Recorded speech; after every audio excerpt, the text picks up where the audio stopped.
Bonjour. Ce que je vais vous raconter aujourd'hui, c'est pas un épisode, c'est la relation que mon père avait entretenue pendant un certain temps avec celui qui était le président de la République, Jacques Chirac. Tout le monde sait que Jacques Chirac a toujours été un ami des Juifs et que la communauté juive de France a toujours pu compter sur Jacques Chirac, maire de Paris, et Jacques Chirac, président de la République. Et cet homme avait un contact assez facile, était très ouvert, ce qui a fait que, entre mon père et lui, une véritable amitié était née et s'était installée au fil du temps.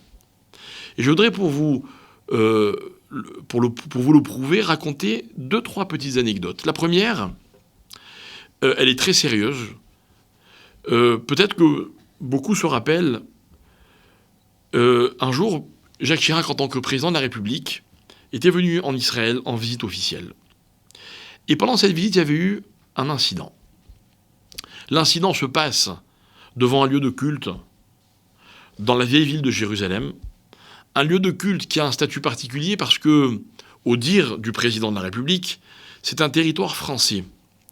Il y avait eu à un moment un espèce de mouvement de panique et les gardes du corps israéliens qui avaient été affectés à la protection du président Chirac l'ont à un moment bousculé, sûrement avec une bonne intention. Mais lui, il avait très mal pris.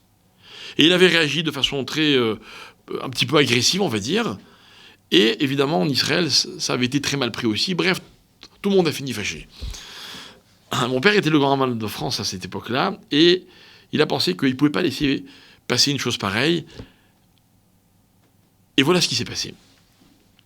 Il a été interviewé par un journaliste le jour de cet incident.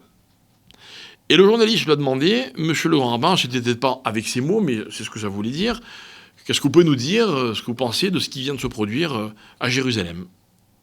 Et mon père a eu la réponse suivante, il a dit, je ne comprends pas ce qui s'est passé, j'attends des explications de la part du président de la République.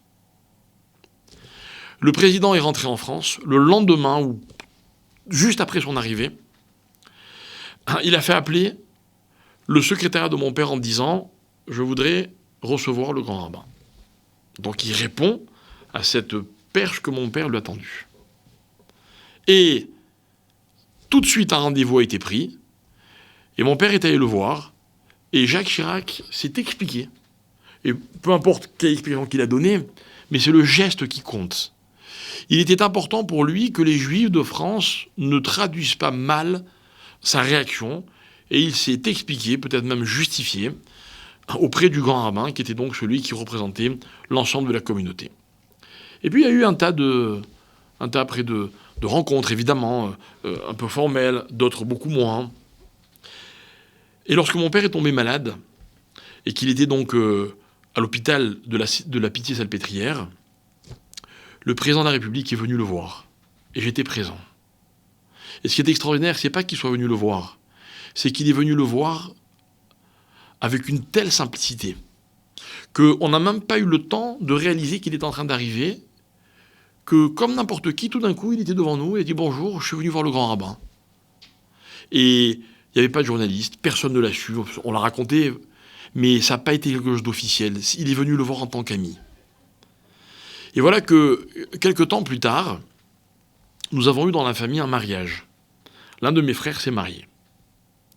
Et le président de la République l'a su, mais il a appelé mon père en lui disant « Écoutez, je ne voudrais pas venir à la cérémonie pour ne pas déranger. Donc j'ai pensé qu'il serait préférable, si vous avez un moment, que je passe vous souhaiter mes vœux avant que vous célébriez le mariage. » Donc déjà, c'était très délicat.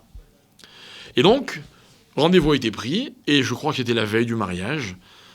Il est venu voir mon père à la maison. Alors pourquoi je vous dis je crois que c'était la veille du mariage? Parce que je me rappelle que toute la famille était présente, et qu'évidemment, personne ne voulait rater ce moment-là.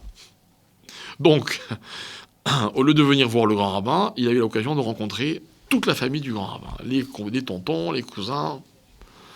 Alors qu'est-ce qui est marrant dans cette histoire? C'est que Mes parents habitent une maison où il y a une entrée, et dans l'entrée, il y a des escaliers pour aller à l'étage du dessus. Et mon père descend les escaliers, et il était en chemise, et c'était avant l'heure du rendez-vous. Et il s'est dit, je vais vite aller mettre ma veste, comme ça quand le président arrive, je le reçois en costume.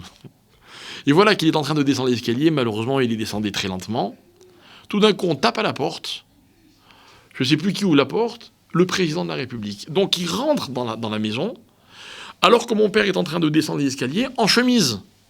Et mon père lui dit, monsieur le président, je suis désolé, je vous reçois en bras de chemise. Vous savez ce qu'il lui a répondu? Il a dit, mais monsieur le Haman, il n'y a aucun problème. Mais vous savez ce qu'on va faire? Je vais aussi enlever ma veste, comme ça on va tous être en bras de chemise. Et il a passé peut-être 1 heure avec toute la famille, en chemise. On a rigolé. Il a beaucoup aimé les gâteaux qu'on lui a servis, à tel point qu'en partant, on lui a même offert une petite boîte. Ma mère lui a préparé une petite boîte qu'il a emportée avec lui dans sa voiture. Et je crois que cette relation qu'ils avaient entretenue ensemble a été bénéfique pour beaucoup de choses que le grand public ne sait pas forcément. Toujours est-il que c'était très important pour lui de maintenir des relations chaleureuses et, dans la mesure du possible, amicales avec les autorités, pour qu'elles réalisent que la communauté juive s'intégrait, et au lieu de profiter seulement de la France, elle apportait également quelque chose à la France. Et il a été, je crois, l'un de ceux qui a œuvré pour que l'image de la communauté auprès des nations soit une belle image. Et ça, c'était encore un exemple. Merci.